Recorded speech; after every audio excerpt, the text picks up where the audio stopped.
But I digress. Hey, Cole Cubelic of the SEC media fandom fame believes in Oklahoma's defensive line a lot.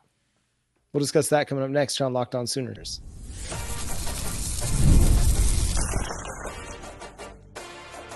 You are Locked On Sooners, your daily podcast on the Oklahoma Sooners. Part of the Locked On Podcast Network, your team every day.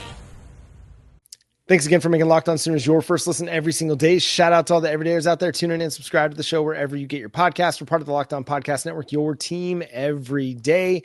Cole Cubelic is a big fan of Oklahoma's defensive line. He called it the best in the SEC, and he said kind of by a large margin. Not even close. And that's what he said, by a landslide. He said landslide. He said not even close. He threw out every single one of the words that you could imagine to say that Oklahoma's defensive line is the best. Now, I know that we're a little biased here. Since it is Locked On Sooners, it makes sense. We're supposed to be. Yep. While at the same time, we have always given you guys more of an objective view. And if anything that we have both said, this defensive line is probably the best one in the SEC, and it's because of all the experience you're bringing in there. Mm-hmm. Dominic Williams, still very solid performer, and he's very disruptive. Jayden Jackson being a freshman All-American, of course, his value return, the 5-star in David Stone that we're hoping has his breakout year. He was showing a little something at the end of last season and got that red shirt, and now they can just let him loose.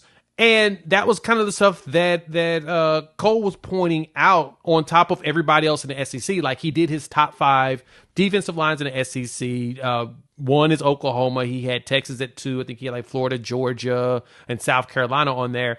And kind of his things he pointed out with like South Carolina, they lost a lot of pieces. Is Dylan Stewart and the Pips.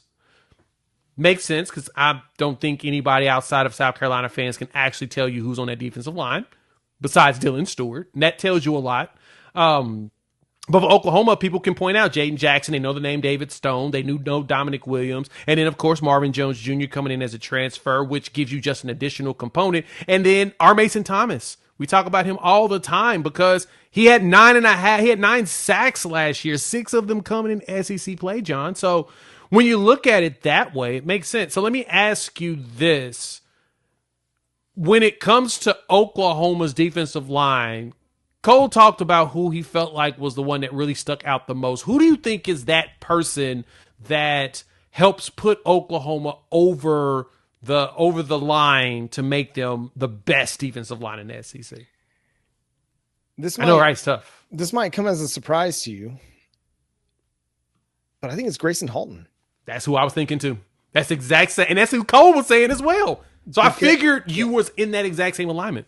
Because we know you're going to get a lot of pressure and sacks out of R. Mason Thomas. And Oklahoma's had good edge play. Like, that's not really been the issue for a lot of years. But getting consistent pass rush from your defensive tackles has been an issue.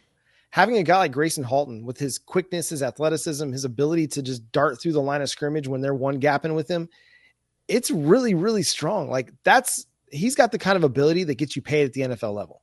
Yeah. Because it's hard to create interior pressure. And Grayson Halton's really good at creating interior pressure. So we know that they're going to have good edge play. We know Dominic Williams is going to be really good. We know Jayden Jackson is going to be really good at the defensive tackle spot, but you needed interior pass rush to help elevate Oklahoma's defensive line. And Grayson Halton provided that last year. Now getting to play a little bit more, getting to just kind of be that 3 technique defensive tackle, also getting spelled in some pass rush situations or playing alongside David Stone in pass rush situations or Jayden Jackson. Like, those guys are going to get better. It's going to make you better because they're going to have to focus a little bit more attention on them. Having a guy like Marvin Jones Jr. elevating your pass rush as well, it's going to make everybody along the defensive line better. So I'm excited. And here's the other part of this. If Oklahoma's offense is as good as we think it's going to be, they're going to get to play with more leads, which means Grayson Halton's going to get to rush the passer even more. And that's what he does best. Is he a good run defender? I think he's a good run defender. Maybe not a great run defender, but he's a really good to great pass rusher. And if you can get him on the field in more of those situations, you're really going to unlock more of his value and more of what he brings to the table.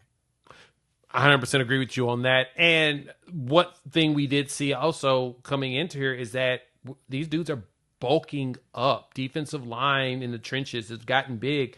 We're averaging in size about 300 pounds on the defensive line, which is not something any of us ever expected to be able to say over the last few years when, that was one thing that Todd Bates said the first year he got here was we only had like one defensive lineman over 300 pounds. And then the next year he's able to get about 6 or 7. And last year we had like 2 or 3. Now you got 1, 2, 3, 4, 5, 6, 7 defensive linemen over 300 pounds at minimum, while also having 1, 2, 3, maybe 4 over 310 pounds. That's huge. And still having your ability and athleticism to go with that.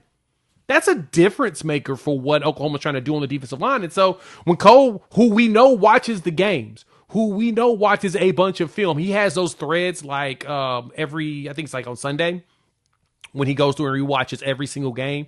And he does like a thread and he just kind of just gives like impromptu notes on the X-Bird. Go check them out. They're actually pretty cool. But that's one thing that he does. He watches these surgically and looks at details. And so I trust a lot of his opinions on stuff. He's not 100% perfect. Nobody is. Nobody bats 1,000. We talked about that in the first segment. But he has a good eye. And that's the thing he said. No, it's a landslide. He thinks Oklahoma's defensive line is the best one right now.